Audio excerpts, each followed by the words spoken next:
Assalamualaikum warahmatullahi wabarakatuh. Sebelumnya perkenalkan, nama saya Fadila Azliana dengan NPM 247820009. Saya dari kelas Teknologi Rekayasa Internet 2A. Di sini saya akan membuat video hands-on yaitu 4.2.3 Lab Design a Prototype of an AI Application. Tujuannya ada 3. Part 1, Consider an IoT application with AI or ML technology. Part 2, design components required for an IoT application with AI or ML technology. Part 3, describe the process and operation for the IoT application with flowchart. Jadi, semakin populernya perangkat dan jaringan IoT, teknologi yang digunakan pada perangkat-perangkat saat ini berkembang pesat gitu. Nah, perangkat IoT ini tidak hanya terbatas pada sensor dan aktuatornya saja, tetapi perangkat-perangkat ini akan dapat berpikir dan bertindak sesuai dengan perubahan lingkungan berkat kemajuan teknologi, yaitu artificial intelligence atau yang disebut AI and machine learning ML.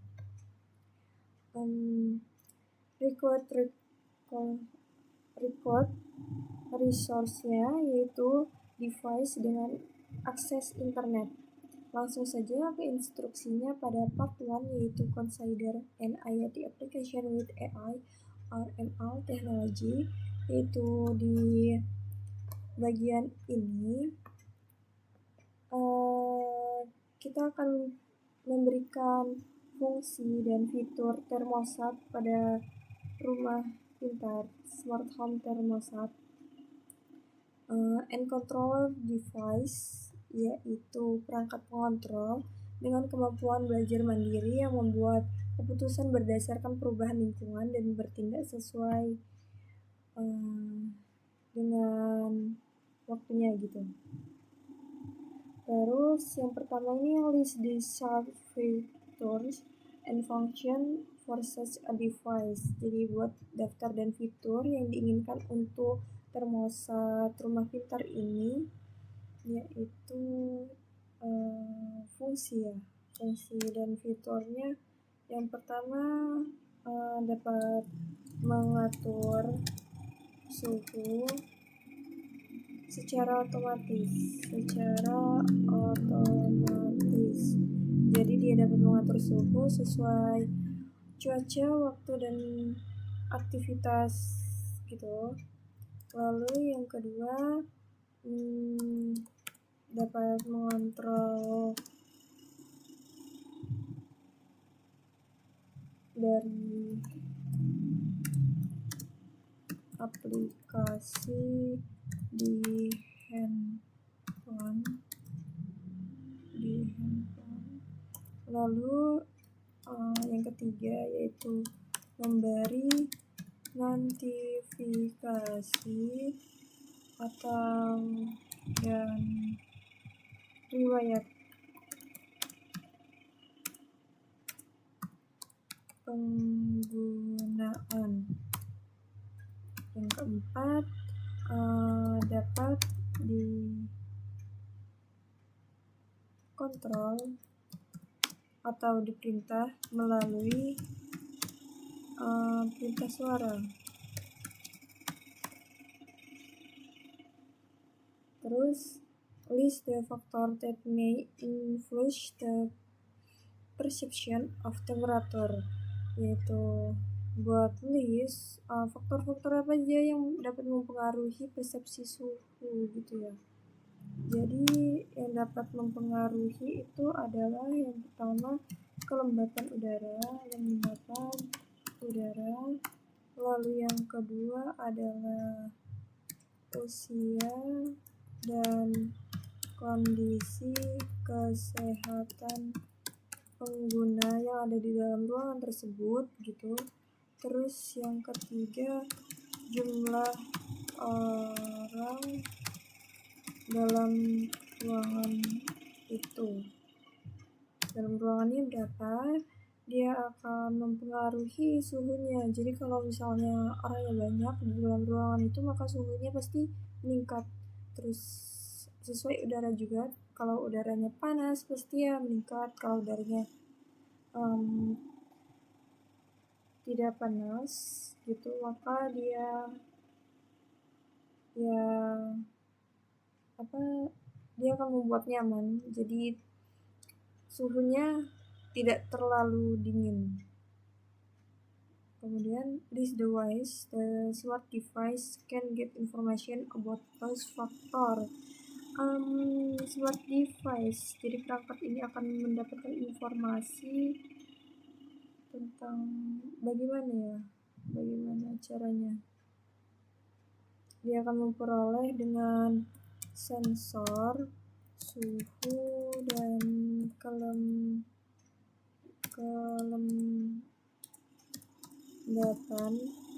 Lalu yang kedua bisa juga dengan kamera untuk mendeteksi kamera sensor yang mendeteksi jumlah orang dalam ruangan tersebut. Terus karena ini kan dikontrol melalui perintah suara fungsinya, maka akan ada mikrofon yang mengenali perintah suara. Mikrofon yang mengenali perintah suara. Dan yang keempat yaitu riwayat pengaturan dan penggunaan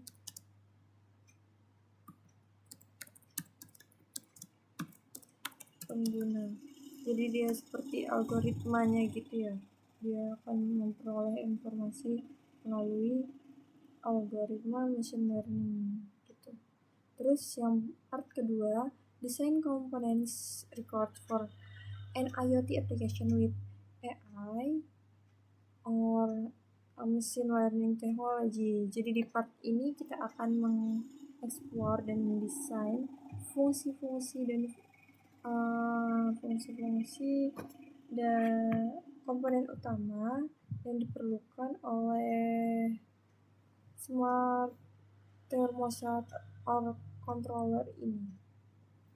Ini pertanyaannya, what are the key component for a smart thermostat or controller?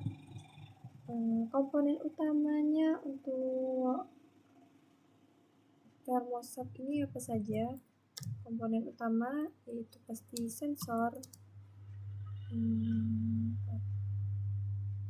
sama ya, sensor suhu dan kelembatan. Lalu di sini komponennya kita bisa memakai mikroprosesor atau microcontroller, yaitu adalah pusat pemrosesan dari seluruh sistem. Jadi dia akan menjalankan logika program gitu dengan membaca data dari sensor, lalu dia akan memproses dan mengambil keputusan serta memberi instruksi ke aktuator. Ya, berarti komponennya yang ketiga itu aktuator.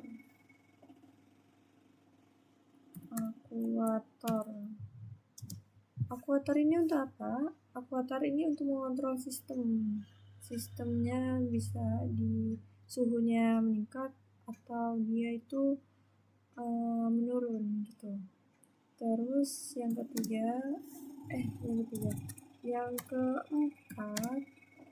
keempat adalah modul AI or ML, machine learning. Jadi modul AI or ML ini adalah bagian dari sistem, yaitu digunakan untuk menganalisis data, dan dia akan mempelajari pola-pola pada data-data ini termostat ini dan akan mengambil keputusan secara otomatis. Lalu komponen lainnya yaitu aplikasi ya, karena dia dapat dikontrol dari jarak jauh maka akan membutuhkan aplikasi dalam smartphone.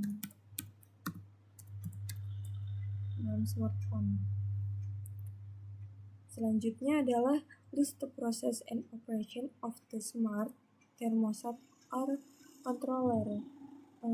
Proses dan operasi termostat ini apa saja?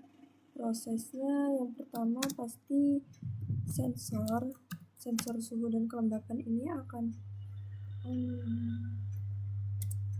sensor suhu dan kelembapan akan membaca data suhu dan kelembapan sesuai yang ada di lingkungan tersebut atau di ruangan tersebut. Kemudian yang kedua adalah data dikirim ke modul pemrosesan di lokal atau di cloud.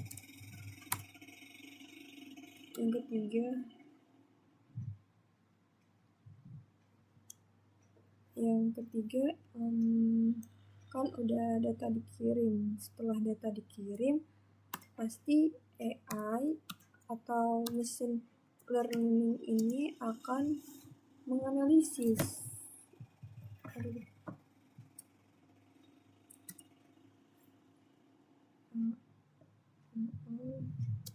pastinya akan menganalisis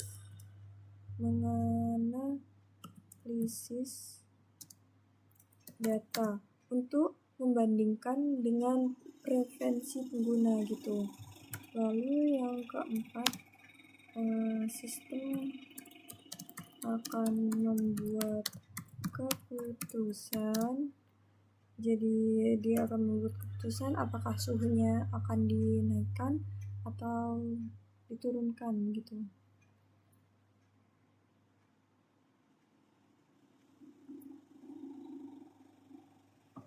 Setelah itu yang kelima, aktuator ini akan mengatur suhu.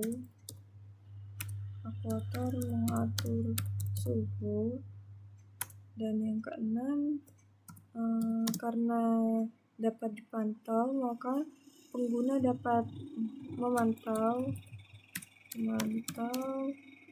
atau mengontrol melalui aplikasi. Dan yang ketujuh adalah algoritma.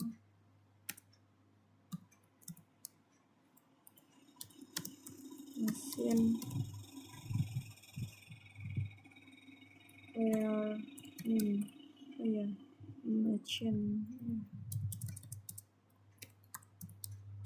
learning. Jadi sistemnya ini akan mempelajari penggunanya ini apakah suka dingin atau tidak gitu, dan akan terus menyesuaikan sesuai kondisi pada ruangan tersebut. Part ketiga, describe the process and operation for the IoT application with a flowchart. Jadi pada part yang ketiga ini kita akan menggunakan flowchart untuk menggambarkan alur logika untuk pengumpulan data, analisis data, interaksi manusia, dan merencanakan tindakan yang tepat gitu ya. Pertanyaannya, using a flowchart describe how data is collected, communicated to the AI, or ML application, the cloud computing and processor. Di sini pertanyaannya, dengan menggunakan flowchart, bagaimana data itu dikumpulkan. Jadi kalau misalnya kita menggambarkan di flowchartnya secara langsung gitu, maka sensor itu akan mengumpulkan data terlebih dahulu, lalu data itu akan dikirim ke cloud melalui internet. Kemudian AI atau machine learning ini akan menganalisis data dan membuat kesimpulan berdasarkan analisis tersebut, lalu akan dikirimkan langsung ke perangkat IoT-nya gitu. Terus kalau kita menggunakan flowchart juga, bagaimana ilustrasi untuk menjalankan operasi umum dari termostat pintar itu. Jadi yang pertama, kalau di diagram flowchart itu kan pasti ada mulainya terlebih dahulu ya. Kita mulai, lalu dia akan membaca data suhu dan kelembapannya, lalu akan mengecek preferensi pengguna, apakah suhunya nyaman. Jika tidak, maka tunggu dulu. Tetapi jika suhunya nyaman, maksudnya jika suhunya nyaman, maka termostat ini, smart termostat ini akan mengatur suhu AC-nya gitu sesuai tingkat kenyamanan pengguna, atau kita bisa juga mengatur menggunakan perintah suara gitu ya, dikontrol melalui perintah suara ya. Jadi kita dapat mengontrol menggunakan suara. Lalu AI dan machine learning ini akan memeriksa secara berkala menggunakan algoritma machine learning. Dan yang terakhir adalah refleksi. Jadi which component provides the brain power for the learning and then adjusting accordingly.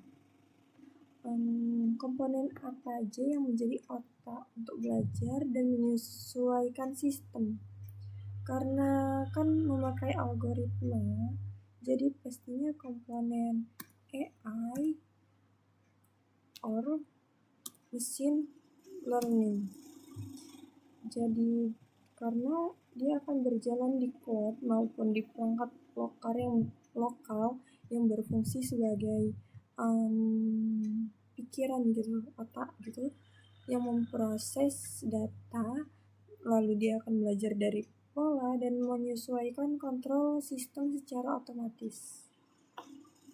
Kemudian yang kedua, can you think of other IoT device that will learn over time and improve their operation? Perangkat IoT ya, perangkat IoT yang bisa belajar dari waktu ke waktu itu, contohnya yang pertama mungkin bisa smart lighting,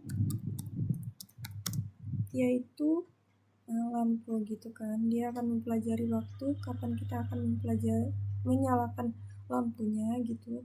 Terus smart lighting ini juga bisa menyesuaikan pencahayaan sesuai jam atau sesuai apakah orang itu datang ke ruangan tersebut, maka dia akan otomatis menyala. Tetapi kalau orangnya keluar dari ruangan, dia akan otomatis mati gitu.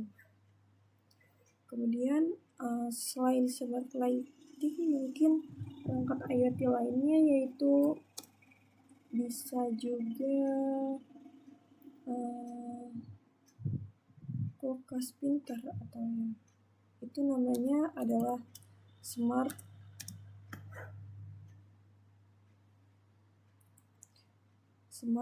refrigerator.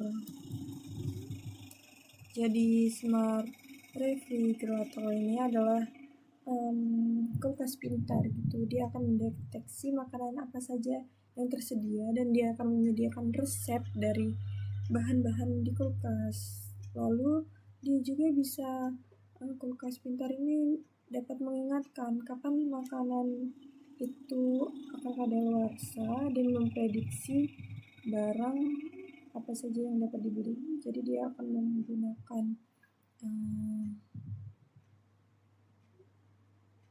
riwayat kita gitu. Karena kita beli atau menaruh apa saja makanan yang ada di dalam kulkas, maka dia akan mempelajari algoritmanya tersebut. Mungkin sekian untuk lab pada 4.2.3 Design a Prototype of an AI Application yang dapat saya jelaskan. Saya mohon maaf apabila terdapat kesalahan dan kekurangan. Saya akhiri. Wassalamualaikum warahmatullahi wabarakatuh.